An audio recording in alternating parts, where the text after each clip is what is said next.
Hey y'all, welcome. I'm so glad you're here. If you're new here, my name is Adrienne and I make tutorials on video editing. I'm gonna do that one more time because I'm sure that bump got picked up by the microphone.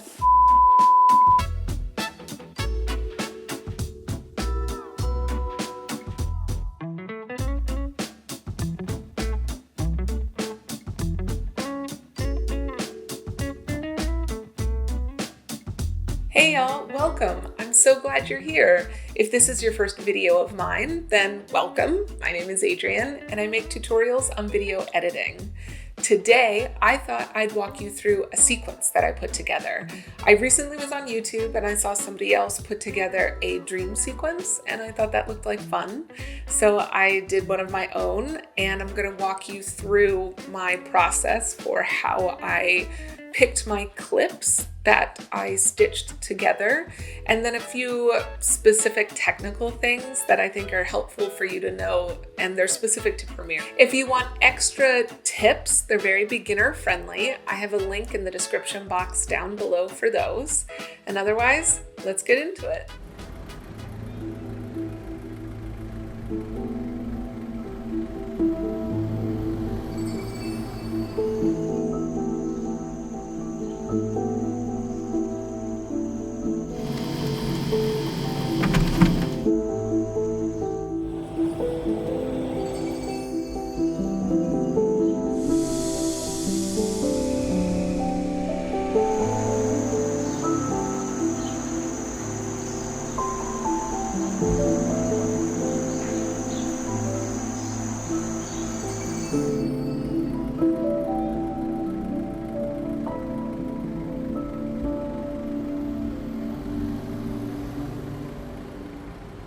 You can see that I do have Premiere Pro open and I'm in the Essentials workspace, and we just watched the dream sequence through in its entirety. When I was thinking about what I wanted to do for my dream sequence, I really liked the idea of showing the juxtaposition from nature to industry. So I start with a woman laying in bed, she's trying to fall asleep, and when she does, we go into her dreams and we see her running through a field and she's so happy and she's interacting with nature.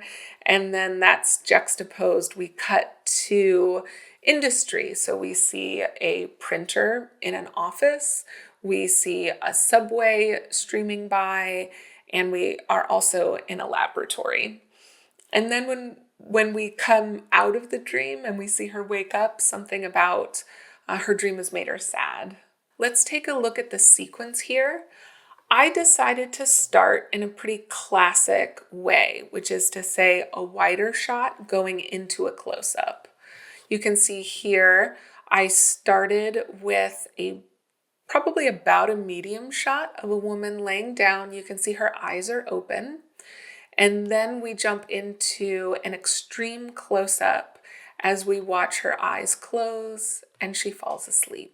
I also made the decision to do that same classic order of shot size for the dream sequence. So you can see we start on a long shot. Here she is in a field.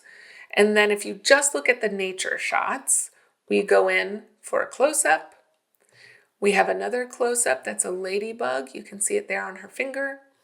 And then we come back out to another medium shot of her running through the field.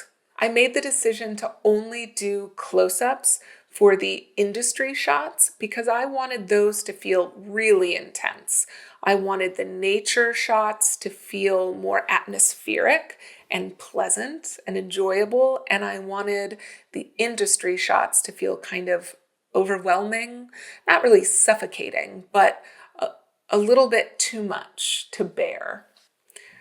So we have a close-up of a printer, and this subway is not exactly a close-up shot, but because of that really extreme fisheye, I thought it evoked the same kind of feeling. It seems like this subway train is coming towards us and then away, and I thought that evoked a similar feeling to a close-up shot. And then in this lab, you can also see that it is a close-up shot of these Petri dishes. I liked ending on a shot that's a close-up of the woman because one, you can really see the tear running down her face, but it's more intimate. We've just fallen asleep with her at night and we're waking up. Well, we've witnessed her dreams and then we've woken up to see that she is feeling sad. And I really wanted that to emotionally hit home. And you do that using a closer shot. Something that I think is important to call out in this edit is I used all stock footage. And so it was really important that I look through the entire clip to find the most interesting moments of each clip. So for instance,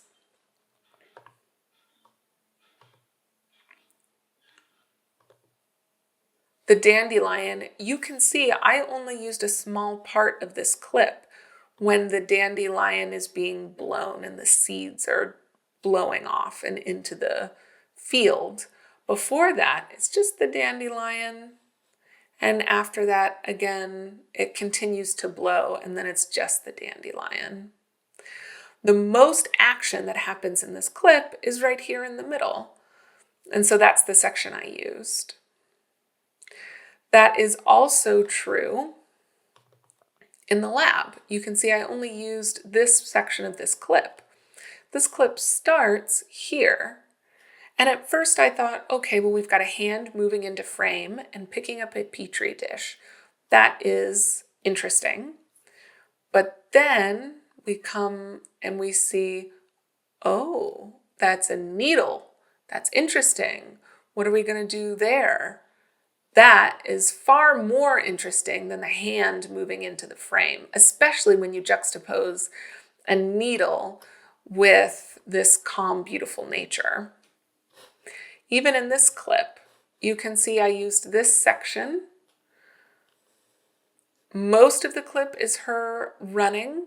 She looks back and she looks forward at the beginning and the end. I chose to start with her looking forward and then she turns around because I liked that reveal. We haven't had a chance to get a good look at her face yet. And I thought it would be a nice way to end the dream sequence, to finally reveal her happy face. I am going to make this sequence panel taller. I want to be able to show you all these clips. If you hover your mouse over a point, any of these panels in Premiere where you see the two arrows, you can change the size of that window. So I have dragged the sequence panel up to make it larger, but you can see I still have all this audio that you can't see. If you hover your mouse over this line in between the video and audio tracks, you can see again those two arrows, and then click and drag up, and all of a sudden you can see more of your audio tracks. I wanted to do this because I wanted to show you how I made cuts on the musical beats. If you look in the waveform,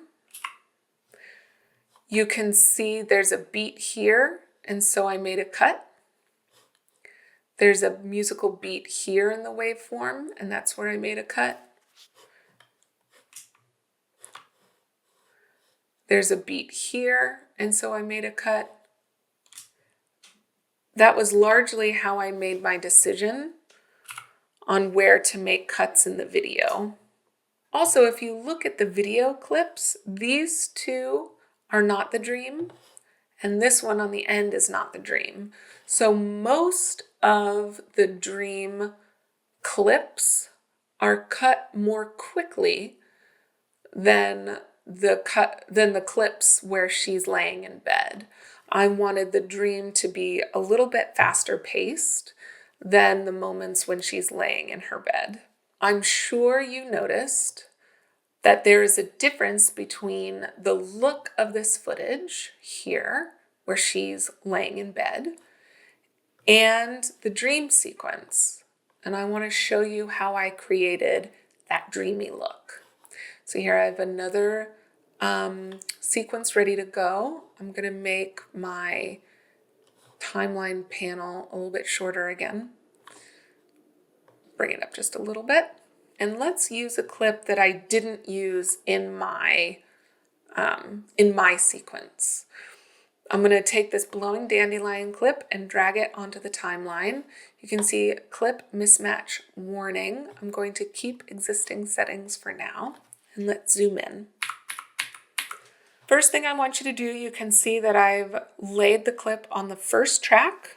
I want you to select that clip, press down Option, and then click the clip and drag it up, and that way you've duplicated the blowing dandelion clip and you've put the second one on the second track. Now I want you to select the duplicated clip, the clip on the second track, come up to Effects, and first thing I want you to look for is the Luma key.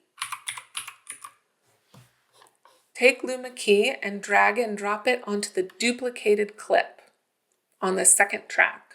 I want you to make the first track invisible and then keep the second track clip selected and come over to Effect Controls and Luma key. And you can see that the image has already changed. If you come down to Luma key, you'll see threshold. And what we want to do is we want to manipulate that threshold percentage so that all of the darkest parts of the frame are transparent, but keep the highlights opaque. I like it there. Most of her hair is completely gone and a little bit in the grass.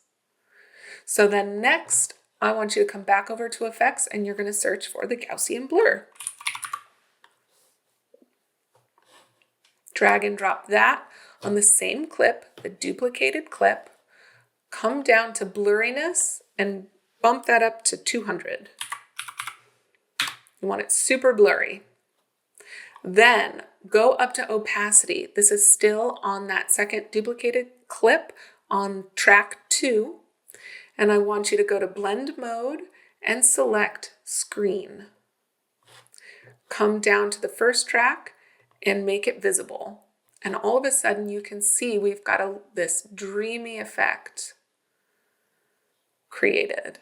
Something that I also did is I selected that first track on the first clip on the first track, came over to Lumetri Color, and I opened up Vignette.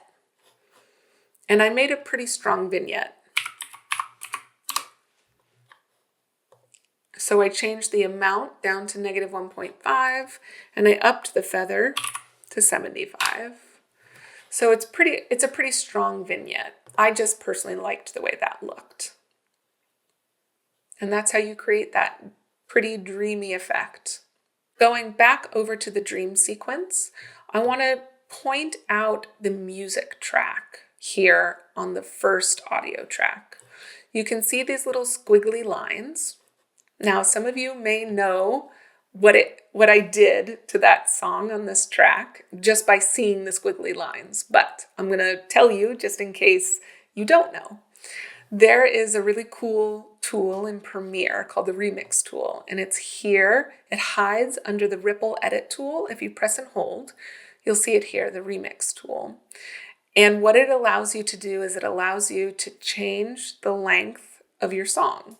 So if you select a song that's only 30 seconds long, but you need it to be like 45 seconds, you can make it 45 seconds. And if you have a music track like this one, I think this was like 2 minutes long, and I don't need 2 minutes. I only needed almost 45 seconds. And so I could shorten it to be 45 seconds long. So I'll show you. Let's go back over to this tutorial sequence. Go back over to the project panel. I'm going to open up music. Here's the song.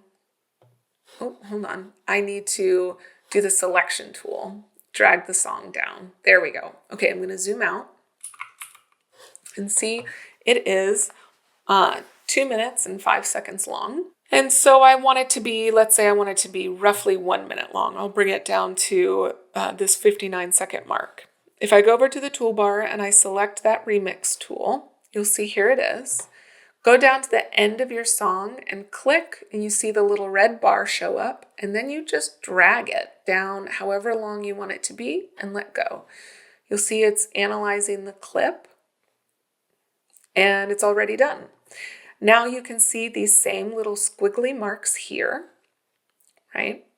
And that means that Premiere has done some remixing for us. It's found points in the song where it can make cuts and then blend the track together.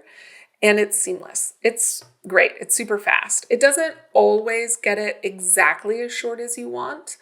So you may have to then see, I think I wanted this to be a little bit shorter, but also if you look at the music, it fades out to nothing here.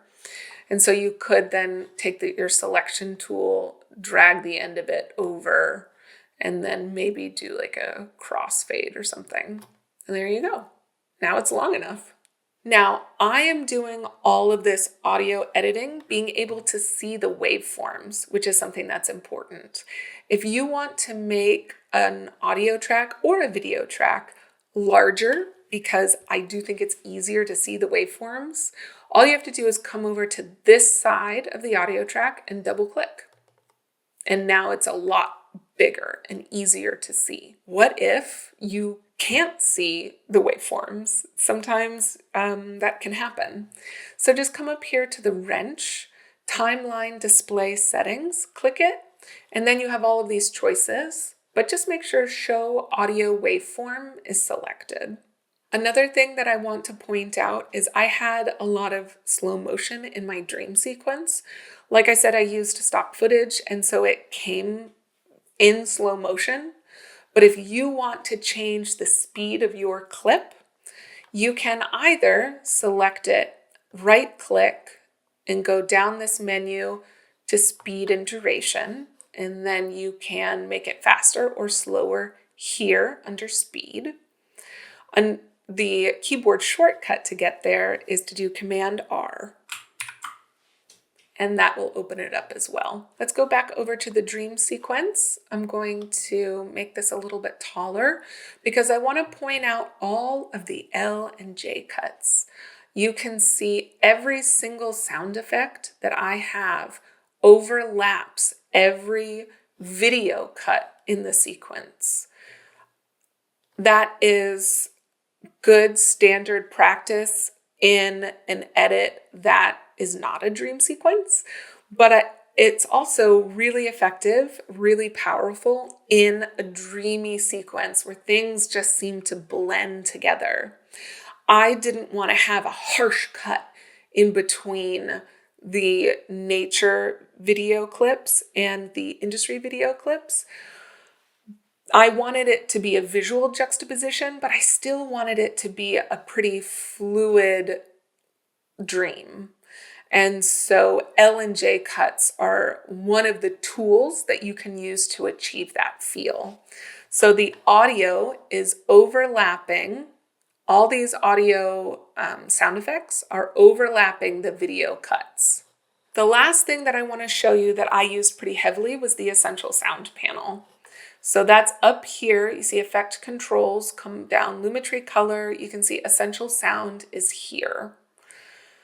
When you have an audio track that you drag onto the sequence, onto your timeline, you can select what it is: dialogue, music, sound effects, or ambience. Sometimes you should know that Premiere will mislabel audio. It will try reading it and guessing what it is, but it might get mislabeled. This track is in fact music, but if it's misread and mislabeled as, say, ambience, you come over here to clear audio type, and then you can select music. You can see I then went through and did all of these presets. I hit the music is balanced background music. This one is a sound effect that I wanted make distant. This is ambience, and I wanted it to be kind of room tone. Oh, this is a sound effect, and I wanted it make close up. So for everything, every audio decision that I made, every preset that I selected, I then came over here on the timeline in the sequence panel.